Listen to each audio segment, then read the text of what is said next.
ಗ್ಯಾರಂಟಿನ ಯಾರು ಟೀಕಾ ಟಿಪ್ಪಣಿ ಮಾಡಿದ್ರು ಇವತ್ತು ವಿಧಾನಸಭೆ ಒಳಗೆ ಅವರೇ ಅದನ್ನ ಮೆರಿತಾ ಇದ್ದಾರೆ. ಇನ್ನೂ ಬೇಕಾದಷ್ಟು ಕೊಡ್ರಿ ಬೇಕಾದ್ರೆ ಅಂತ ಹೇಳಿ ಇವ್ರಿಗೆ ಕೂಡ ಯೋಗ್ಯತೆ ಇರಲಿಲ್ಲ. ಇವ್ರು ನಮ್ಮನ್ನು ಕಾಪಿ ಮಾಡಿ ಬೇರೆ ಕಡೆಗೆ ಹೋಗಿ ಕೊಡ್ತೀವಿ ಅಂತ ಹೇಳಿ ಮತ ಹಾಕ್ಸ್ಕೊಂಡು ಅವ್ರಿಗೆ ಕೈ ಕೊಟ್ಟಿದ್ದಾರೆ ಬೇರೆ ಬೇರೆ ಕಡೆಗೆ. ಈಗ 2,000 ರೂಪಾಯಿ ಯಾಕೆ 2,000 ರೂಪಾಯಿ ಕೊಟ್ರಿ? ಅದನ್ನ ಶೋಕಿ ಕೊಟ್ಟು ಅದನ್ನೇ ಮಾಡ್ತಾರೆ ಬಿಜೆಪಿ ಅವ್ರು ತುಂಬೋದೇನು ಧರ್ಮ, ಜಾತಿ, ಭಾಷೆ ಹೊಸದಾಗಿ.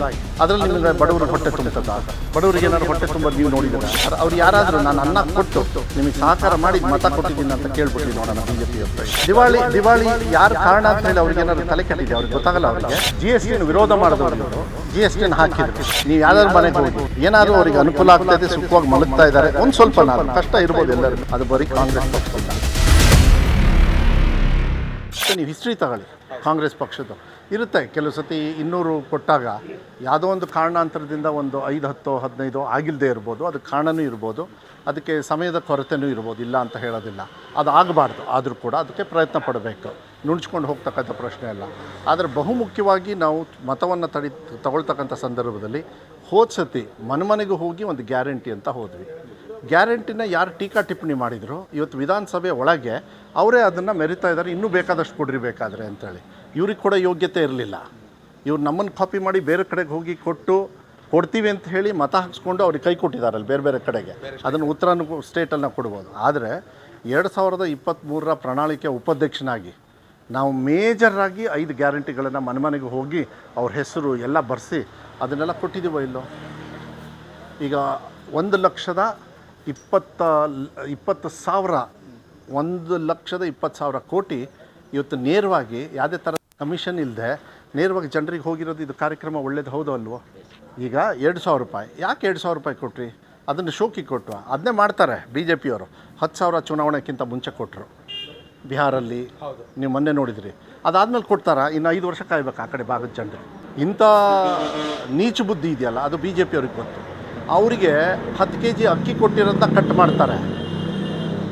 ಅವ್ರು ತುಂಬೋದೇನು ಧರ್ಮ, ಜಾತಿ, ಭಾಷೆ. ಈಗ ಹೊಸದಾಗಿ ಅದರಲ್ಲಿ ನಿಮಗೆ ಬಡವ್ರಿಗೆ ಹೊಟ್ಟೆ ತುಂಬುತ್ತಾ? ಬಡವರಿಗೆ ಏನಾದ್ರು ಹೊಟ್ಟೆ ತುಂಬೋದು ನೀವು ನೋಡಿದ್ದೀರಾ?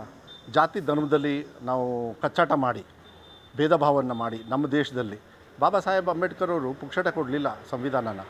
ಭಾಳ ಸ್ಟಡಿ ಮಾಡಿ ಅವ್ರ ಟೀಮ್ ಎಲ್ಲದೂ ಕೂಡ ಈ ಭಾರತ ದೇಶದಲ್ಲಿ ಇರ್ತಕ್ಕಂಥ ಸಂಸ್ಕೃತಿ, ಜಾತಿ, ಧರ್ಮ, ಭಾಷೆ ಎಲ್ಲರೂ ಸೇರಿ ನೀವು ಒಗ್ಗಟ್ಟಾಗಿರಬೇಕು ಅಂಥೇಳಿ ಫೆಡ್ರಲ್ ಸಿಸ್ಟಮಲ್ಲಿ ಮಾಡಿರೋದು. ಇವತ್ತು ಭಾಷೆಗೆ ಮಾತಾಡ್ತಾರೆ, ಧರ್ಮಕ್ಕೆ ಮಾತಾಡ್ತಾರೆ. ಅವ್ರು ಯಾರಾದರೂ ನಾನು ಅನ್ನ ಕೊಟ್ಟು ನಿಮಗೆ ಸಹಕಾರ ಮಾಡಿ ಮತ ಕೊಟ್ಟಿದ್ದೀನಿ ಅಂತ ಕೇಳ್ಬಿಡ್ಲಿ ನೋಡೋಣ ಬಿಜೆಪಿ ಅವ್ರದ್ದು ಇರು. ನಾವು ಮನೆಗೂ ಹೋಗಿ ಕೇಳ್ತೀವಿ, ಬರೀ ಭಾಷಣ ಮಾಡೋದಲ್ಲ, ಮನೆಗೂ ಕೂಡ ಹೋಗಿ ಕೇಳ್ತೀವಿ. ಆಮೇಲೆ ಈ ಕಡೆ ಭಾಗದಲ್ಲಿ ಅದು ಈ ಚುನಾವಣೆಯಲ್ಲಿ ದೇವರಾಜ ಅವ್ರು ನೆನೆಸ್ಕೊಳ್ತಾರೆ, ನಮ್ಮ ತಂದೆ ಬಂಗಾರಪ್ಪಾಜಿಯವ್ರು ನೆನೆಸ್ಕೊಳ್ತಾರೆ. ಎದುರುಗಡೆ ಬೇಕಾದ್ರೆ ಒಂದು ಪ್ಯಾನ್ ಮಾಡಿ ಆ ತೋಟ ಯಾವಾಗಿಂದ ಸ್ಟಾರ್ಟ್ ಮಾಡಿದರು ಅಂತ 2091 ಮೇಲೆ. ಯಾಕೆ ಪುಕ್ಷಟ ಕರೆಂಟ್ ಯಾವುದೋ ಜಾತಿ ಧರ್ಮ ನೋಡಿದ್ರಾ? ಇಲ್ಲ ಅವರು ವಿರೋಧ ಪಕ್ಷದವರು ಅಂತ ಮಾಡಿದ್ರು. ಅವ್ರು ಯಾವ ಪಕ್ಷಕ್ಕೆ ಹಾಕಿದಾರೆ ಮತ ನಂಗೆ ಗೊತ್ತಿಲ್ಲ. ಆದರೆ ಅವ್ರ ತೋಟ ಹಸಿರಾಗಿರ್ಬೇಕು. ಅದೇ ಕಾಂಗ್ರೆಸ್ ಪಕ್ಷದ ಅವತ್ತಿನ ಮಾನ್ಯ ಮುಖ್ಯಮಂತ್ರಿಗಳಾಗಿರ್ತಕ್ಕಂಥ ಬಂಗಾರಪ್ಪ ಅವರ ಮಾತು. ಇವತ್ತು ಹೋದಾಗ ಜನರು ಅದನ್ನು ನೆನೆಸ್ಕೊಳ್ತಾರೆ. ಗ್ರಾಮೀಣ ಕೃಪಾಂಕನ ನೆನೆಸ್ಕೊಳ್ತಾರೆ. ಅನ್ನಭಾಗ್ಯ ಅಂತಲ್ಲಿ ಸಿದ್ದರಾಮಯ್ಯವ್ರನ್ನ ಅನ್ನರಾಮಯ್ಯ ಅಂತ ಹೇಳ್ತಾರೆ. ಯಾಕೆ ಮಾತು ಕೊಟ್ಟಾಗ ಇದೆಲ್ಲದೂ ಕೂಡ ಆಗ್ತದೆ. ಅದಕ್ಕೆ ನಾವೆಲ್ಲ ಇಲ್ಲಿ ಧೈರ್ಯವಾಗಿ ಕೇಳ್ಬೋದು. ದಿವಾಳಿ ಯಾರು ಕಾರಣ ಅಂತ ಹೇಳಿ ಅವ್ರಿಗೇನಾದ್ರು ತಲೆ ಕೆಟ್ಟಿದೆ ಅವ್ರಿಗೆ ಗೊತ್ತಾಗಲ್ಲ. ಅವರಿಗೆ GST ವಿರೋಧ ಮಾಡಿದವರು ಇವರು GST ಹಾಕಿದರು. GST ಹಾಕಿದ ಮೇಲೆ ನಮ್ಮ ಪಾಲನ್ನ 15,000 ಕೋಟಿ ಕೊಡಬೇಕಾಗಿತ್ತು. 15,000 ಕೋಟಿ ಯಾಕೆ ಕಟ್ ಮಾಡಿದ್ರಂತೆ? ಬರಗಾಲ ಬಂದಾಗ 2023ರಲ್ಲಿ ಇಡೀ ಮಂತ್ರಿಮಂಡಲ ಹೋಗಿ ಜಂತರ್ ಮಂತರೋ ಯಾವುದೋ ಡೆಲ್ಲಿಗೆ ಹೋಗಿ ನಾವು ಬೀದಿಯಲ್ಲಿ ಸ್ಟ್ರೈಕ್ ಮಾಡಿದ್ವಿ. ಹೋಗಿ ಸುಪ್ರೀಂ ಕೋರ್ಟಲ್ಲಿ ಕೇಸ್ ಹಾಕಿದ್ವಿ. ಸುಪ್ರೀಂ ಕೋರ್ಟ್ ಕೇಸ್ ಹಾಕಿದ ಮೇಲೆ 4,500 ನಮ್ಮ ಬಡವರಿಗೆ, ರೈತರಿಗೆ ಬರಗಾಲಕ್ಕೆ ದುಡ್ಡು ಕೊಟ್ರಲ್ಲ. ಯಾಕೆ ಇಲ್ಲಿ ಸುಪ್ರೀಂ ಕೋರ್ಟ್ ನಡೆಸ್ತತ ಈ ದೇಶನ? ಇಲ್ಲಾಂದರೆ ನರೇಂದ್ರ ಮೋದಿಯವರ ಪ್ರಧಾನಮಂತ್ರಿ ಇದರೊಳಗೆ ನಡೆಸ್ತತ? ನಾನು ಅವ್ರಿಗೆ ಕೇಳಬೇಕಲ್ಲ. ನೀವು ಬೆವರು ಸುರಿಸಿ ಇವ್ರು ಹಿಂದಿ ಬಗ್ಗೆ ಮಾತಾಡ್ತಾರೆ. ಇವರು ಹಿಂದಿ ಬಗ್ಗೆ ಬೆವರು ಸುರಿಸಿ ಟ್ಯಾಕ್ಸ್ ಕಟ್ತಾರಲ್ಲ ಈ ರೈತರು. ಆ ಟ್ಯಾಕ್ಸ್ನ ಹಕ್ಕನ್ನು ಏನಾದ್ರು ಈ BJPಯವರು ಏನಾದ್ರು ಪ್ರತಿಪಾದಿಸಿದಾರ? ಅದನ್ನು ಬಹಳ ಮುಖ್ಯ ಆಗ್ತದೆ. ಭಾಷಣ ಮಾಡೋದು, ಟೀಕಾ ಟಿಪ್ಪಣಿಯನ್ನು ತಗೊಳ್ಳೋಣ, ನನಗೇನು ಅದೇನು ಹೊಸದೇನಲ್ಲ. ಅದು ಭಾಳ ಹಳೇದು. ಆ ಟೀಕಾ ಟಿಪ್ಪಣಿ ಅರ್ಥ ಇರಬೇಕು. ನಾಳೆ ಅದು ಪರಿವರ್ತನೆ ಆಗಬೇಕು. ಇಂಥ ಬಡವರಿಗೆ ಮನೆ ಕೊಟ್ಟಿರ್ತಕ್ಕಂಥದ್ದು, ಇಲ್ಲಿರ್ತಕ್ಕಂಥ ಕಲ್ಚರ್ನ, ಭಾಷೆನ, ನೆಲ ಜಲ ಭಾಷೆ. ಯಾಕೆ ನೆಲ ಜಲ ಭಾಷೆ ಅಂತಾರೆ? ಫೆಡ್ರಲ್ ಸಿಸ್ಟಮಲ್ಲಿ ನಮ್ಮ ದೇಶ ಡಿವೈಡ್ ಆಗಿರ್ತಕ್ಕಂಥದ್ದು. BJPಯವರು ನಾನು ಹೇಳ್ತೀನಿ ಕೇಳಿ, ಯಾರಿಗಾರು ಬೆಳಗ್ಗೆಯಿಂದ ಸಾಯಂಕಾಲದವರೆಗೂ ನೀವು ಯಾವ್ದಾದ್ರು ಮನೆಗೆ ಹೋಗಿ ಏನಾದರೂ ಅವರಿಗೆ ಅನುಕೂಲ ಆಗ್ತಾಯಿದೆ, ಸುಖವಾಗಿ ಮಲಗ್ತಾ ಇದ್ದಾರೆ, ಒಂದು ಸ್ವಲ್ಪನಾದರೂ ಕಷ್ಟ ಇರ್ಬೋದು ಎಲ್ಲರಿಗೂ.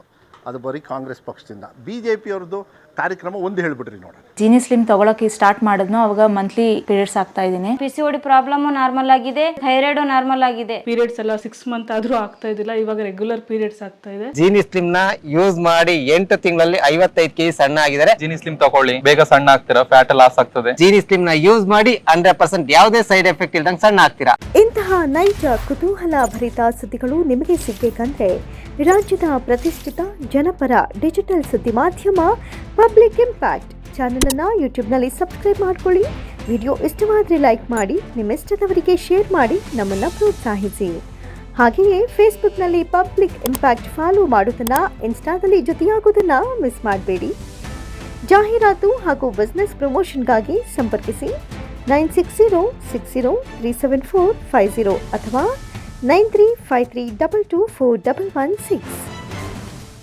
ಇದು ಪಬ್ಲಿಕ್ ಇಂಪ್ಯಾಕ್ಟ್, ಜನಶಕ್ತಿಯೇ ನಿರ್ಣಾಯಕ.